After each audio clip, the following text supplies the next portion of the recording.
CPIM নেত্রী মীনাক্ষী মুখার্জির গাড়িতে ডিম ছোড়ার অভিযোগ বিজেপির বিরুদ্ধে।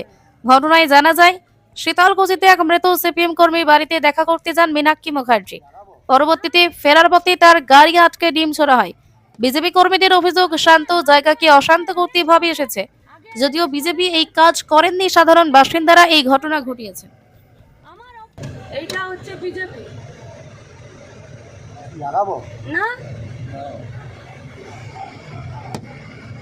আগে আগে আগে অ্যারেস্ট হবে, তারপরে আমার অপরাধ কি? আমার অপরাধটা কি?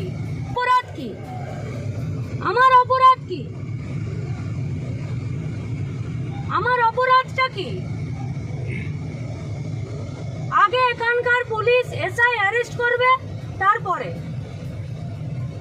এখানে যতগুলো মিডিয়া আছে সব মিডিয়া এদের ছবি আগে এখানে পুলিশকে উকিলে কোর্টে এখানে যাবে। তুমি যদি এগুলো জানো কি অপরাধ? রাস্তায় বেরোনো যাবে না? তুমি কেন পুলিশের গাড়ি সাইড দিলে? তুমি ফোন করে বলবো না সমস্যা আছে? ওদের কেন প্রেসটা দিলাম আমরা? গাড়ি এখানেই দাঁড়াবে, গাড়ি সরবে না। তুমি হাত দেখাও, বলবো যে কোনো সমস্যা আছে? এখানে যত পুলিশ আছে সব পুলিশ সাসপেন্ড হবে। পুলিশ এখানে দাঁড়িয়ে থাকবে আর এখানে যার যা খুশি চলবে।